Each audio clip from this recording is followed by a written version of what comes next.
إن الحمد لله نحمده ونستعينه ونستغفره ونعوذ بالله من شرور أنفسنا ومن سيئات أعمالنا فمن يهده الله فلا مضل له ومن يضلل فلا هادي له وأشهد أن لا إله إلا الله وحده لا شريك له وأشهد أن محمدا عبده ورسوله يا أيها الذين آمنوا اتقوا الله حق تقاته ولا تموتن إلا وأنتم مسلمون فإن أصدق الحديث كتاب الله سبحانه وتعالى وخير الهدي هدي محمد صلى الله عليه وسلم وشر الأمور محدثاتها وكل محدثة بدعة وكل بدعة ضلالة وكل ضلالة في النار أما بعد. My beloved brothers and sisters, when Salahudin Yusuf ibn Ayyub was born, this ummah was facing a very difficult moment, a very dark time. It was divided. There were many dynasties. There was the Zengid dynasty, the Seljuk dynasty, the Abbasids, who were supposed to be the main ones. And even on top of all of this division, in Egypt, there was an extreme Shi'i dynasty called the Ismailis, naming themselves the Fatimid dynasty. And all of these Muslim regions were often at war with one another. The Fatimids often conspiring with an external enemy, the Crusaders, to bring down the fall of their Muslim rivals. Divided and fractured, this external enemy, the Crusaders, had been inflicting heavy losses on the Muslim world, setting up Crusader states amongst the Muslim nations. And about 30 years before he was born, the worst thing happened, which was the fall of Al-Aqsa. And the day the Crusaders invaded that land, they killed every single man, woman and child. And it is said that the streets of Jerusalem were flowing with the blood of the Muslims. I tell you this because it should make you appreciate the success and the achievements of Salahudin and the ummah, even more so because the change was brought about after such a devastating and dark moment in our history. When he was raised, the household he grew up in was one of piety. His father, Najmuddin, raised him right, giving him Islamic values. He became a hafiz of Quran. He loved horses. He used to play a game which today we'd call polo. And as he grew older, he realized that the Muslim world is in tatters, being attacked by the Crusaders, divided and fractured. And his uncle, Asaduddin, became the next most influential person in his life. For Asaduddin had joined the army who was fighting against the Crusaders. He was also close to the Khalifa of the Zengid Empire, Nuruddin. And so as a young man, Salahudin, he joins the army to fight against the Crusaders under the guidance of his uncle Asaduddin. And he ends up meeting the Khalifa, Nuruddin, who took an immediate liking to Salahudin. It is said that he saw him, spoke to him, and was pleased with his character and his manners. He was polite, he was calm, he was smart, and he was devout and pious. He gifted him some land, they said, and took him under his own wing as a mentor. And so Salahudin, growing up at this age, he joined the army and achieved a position of power very early on. And then something critical happened. This Fatimid dynasty in Egypt, they were under attack by the Crusaders, and they reached out to Nuruddin and said, "Come and help us, for the Crusaders are coming, and if you help us, we will reward you." Now Nuruddin, this man, he was a visionary. And one of the things he was obsessed with in his life was to regain control of Palestine. For now it was called the Kingdom of Jerusalem. He wanted for it to come back into the Muslim hands. And he was obsessed with this. And it was the qadr of Allah that as much as he wanted this and strove for that, Allah never blessed him with that victory. It was given in the hands of his student, Salahudin, after Nuruddin passed away. And this in fact is an interesting lesson we can learn. That Nuruddin, he never got to see the fruits of his labor. But in the Quran, Allah subhanahu wa ta'ala tells us, إِنَّا نَحْنُ نُحْيِي الْمَوْتَى وَنَكْتُبُ مَا قَدَّمُوا وَآثَارَهُم. We give life to the dead and we are writing what they send forward and the footsteps they leave behind. Mufassirun, they say, the footsteps that you leave behind can refer to the legacy that you leave behind. And Allah is saying that if you were to start a great legacy and never saw the achievements, Allah will still write it as though you deserve the reward for it because you initiated it. Allahu Akbar. And that applies to every single one of us. And so what happened is that Nuruddin, he agreed to come to the help of the Fatimids. And when they pushed back the Crusaders, the deal that he made with the Ismaili Shia was that in exchange for my help and support, I will be able to send over some of my senior personnel to be given positions in your government. And so the deal was honored. And Nuruddin, he sent over Asaduddin and Salahuddin Ayyubi. They moved to Egypt and they began to work within that government, trying to bring about a reform. And Salahuddin, he became beloved by the people. And as he rose through the ranks, he became more powerful and influential. And he used that power to try to bring back Sunni Islam. So for example, in every masjid in Egypt, the muadhin would also add the words Hayya al-khayri wal-amal, a typical Shi'i addition to the adhan. He banned this. And that reform was passed. He gained more influence.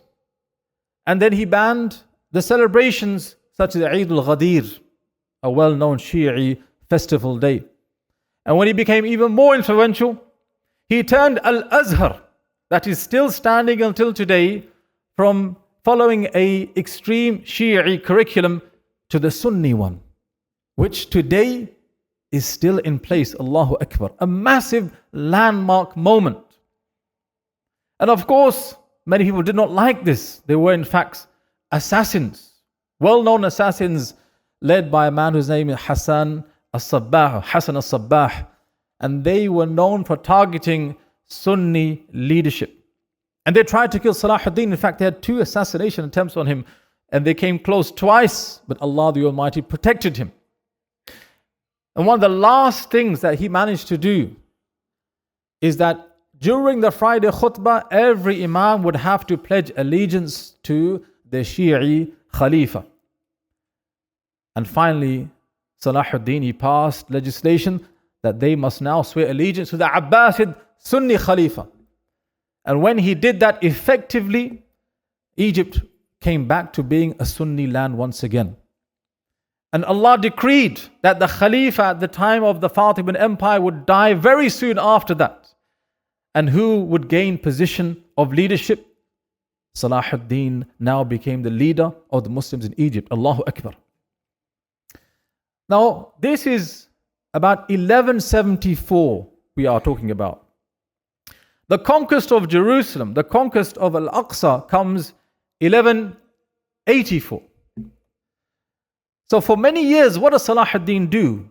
This is amazing. Even though he's a man of power and leadership now, what he decides to do is to try to unify the Muslim ummah before he considers trying to reconquer Palestine. And so what he does is that he tries to unify the Muslims in Egypt. He is successful. And then he moves his attention to Egypt, to Syria. And there, sometimes through force, sometimes through reward, and sometimes through negotiation, he managed to bring the Muslims there under his control and unified them. All the while, he was doing things that people love to see him do. For example, all the routes that were going to Hajj. Now, bear in mind, in those days, there were no aeroplanes to go to Hajj. People had to go through long, difficult journeys, often being ambushed on the way, robbed on the way. So Salahudin, he set up these Hajj routes that whoever went down, they would be protected by his forces. They would not have to fear anything, and they could end up in the land of Al-Haram without any fear. And that made him beloved to the Muslims. Now that he had Syria and Egypt under his control, if you think about that on the map, that means Jerusalem is sandwiched in between. You may think that this is the moment now he should attack, but he didn't. In fact, he continued this campaign of unification until he moved further up north to Iraq, and then down south to Hijaz, where Mecca and Medina are, until all those lands over the course of 10 years became unified under his rule. And then at that moment, Allah decreed that Nuruddin, that Khalifa and the mentor of Salahuddin, would pass away. 1184, Salahuddin, he makes a grand speech in Syria, calling for the Muslims to turn their attention to Palestine. And he rallies them to go on jihad for the sake of Allah. And after that, an army of 30,000 Muslim soldiers was mobilized. And they said, everywhere you went in the Muslim ummah, the words jihad and Jerusalem were on their lips. Allahu Akbar. Now, just pausing here, subhanallah, why did Salahuddin take so many years to unite the Muslims before he decided to try and attack and regain conquest of Palestine?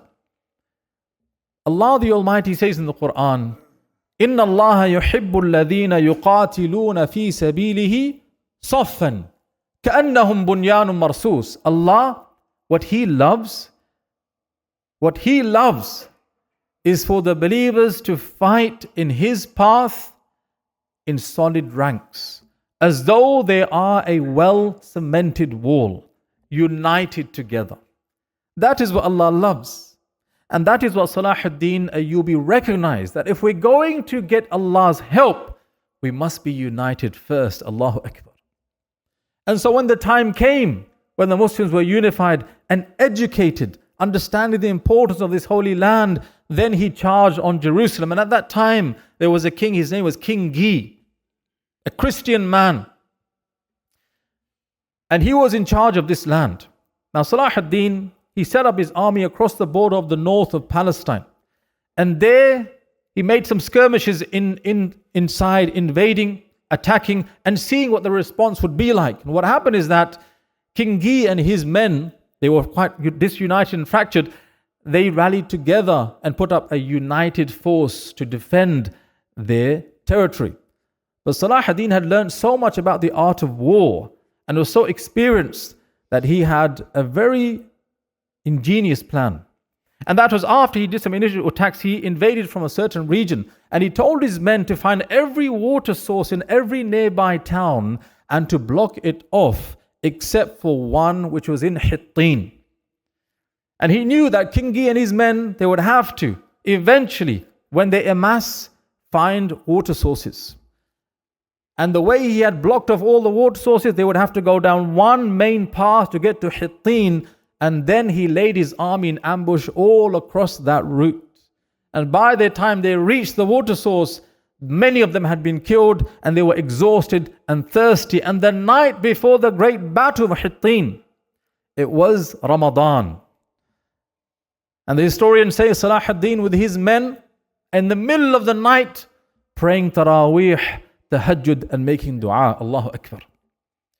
They said Salahuddin loved the Quran and was often seen crying at the recitation of others.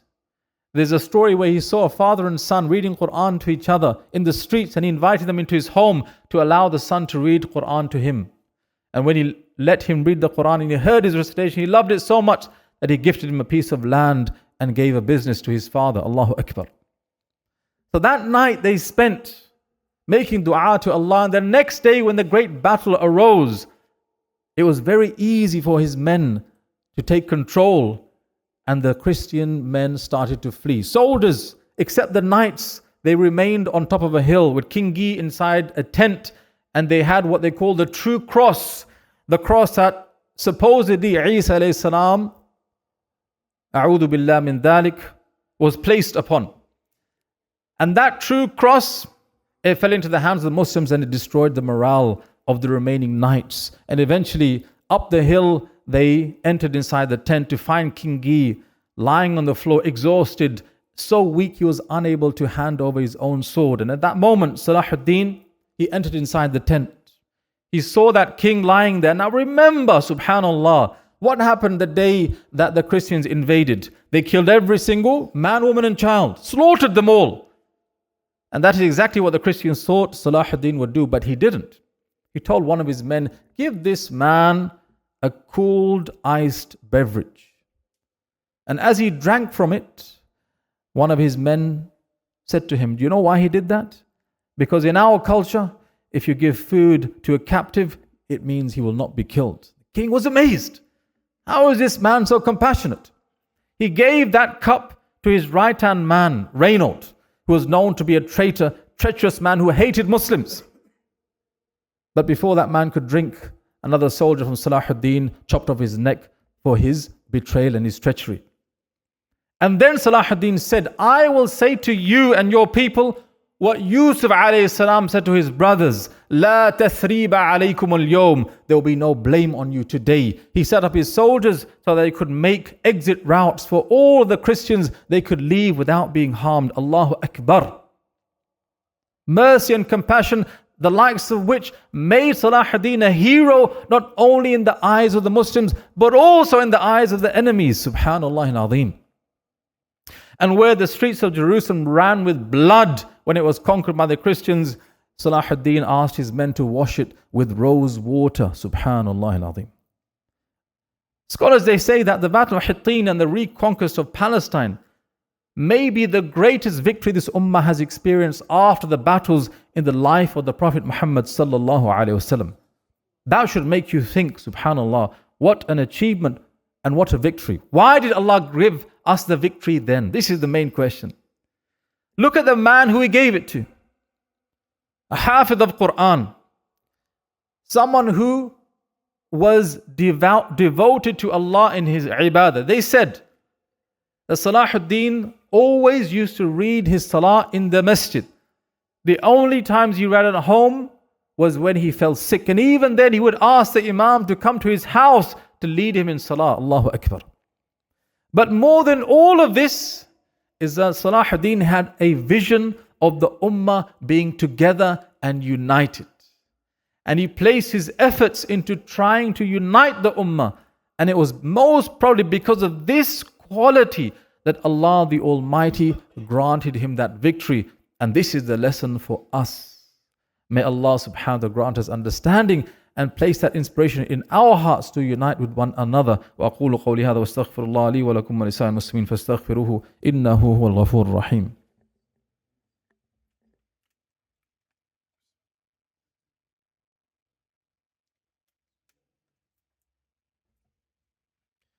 بسم الله الرحمن الرحيم الحمد لله رب العالمين والصلاة والسلام على أشرف الأنبياء المرسلين نبينا محمد وعلى آله وصحبه أجمعين أما بعد.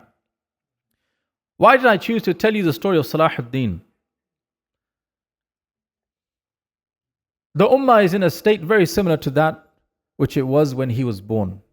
Back then, 6 dynasties Muslims were all divided into. Today, more than 50 nation states Muslims are divided into. Back then, many of those dynasties, though Muslim, were fighting each other. Today, many Muslim countries at war with one another, even civil war. There was an external enemy then, and there is an external enemy today. And then the issue of Palestine. So many parallels.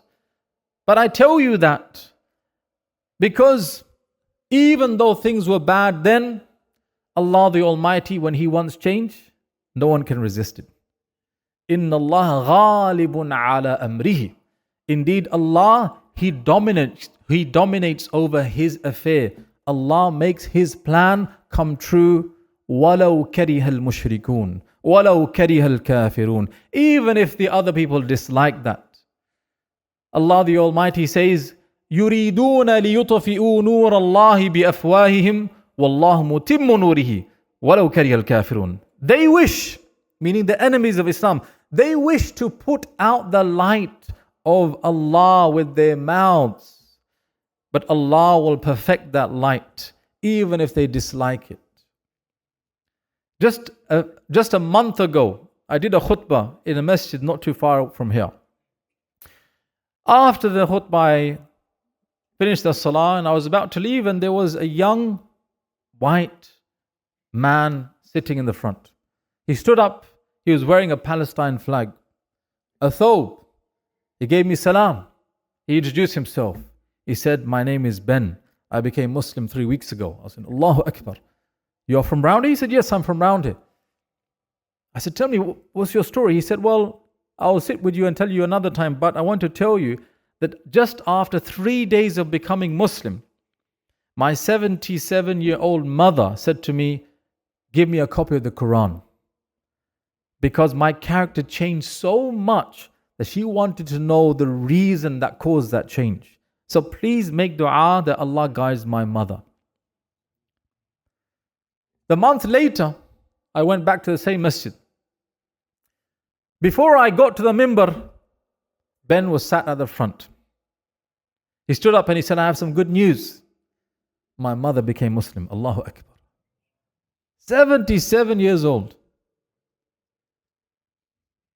I said, "That is amazing. May Allah grant you both steadfastness." He said, "Before I left here, I wrote down the words Allahu Akbar, Alhamdulillah on 2 pieces of paper and I left them on the table." She doesn't know how to pray, but I said, "When I am in the mosque, just read these 2 words over and over again. It will be like your salah." I said, "That is beautiful." After the khutbah, I was about to leave, and there was another young English white man there. He introduced himself as Daniel.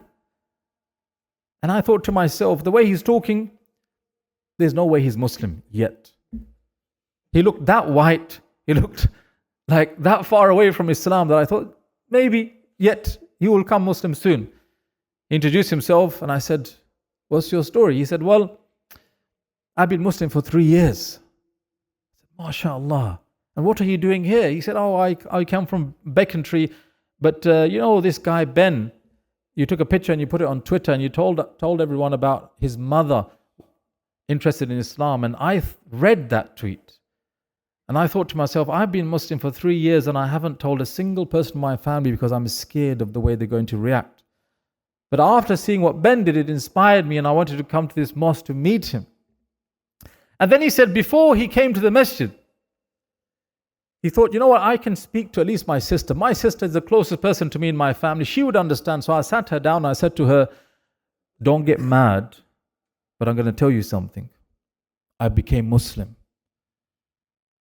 His sister said, "I'm already Muslim." Allahu Akbar Kabira. She said, "I am already Muslim." But she said, I don't know how to pray, I don't fast. So maybe now you've become Muslim. We can both learn how to pray and worship Allah together. Allahu Akbar. And when I heard that, subhanAllah, I was so amazed.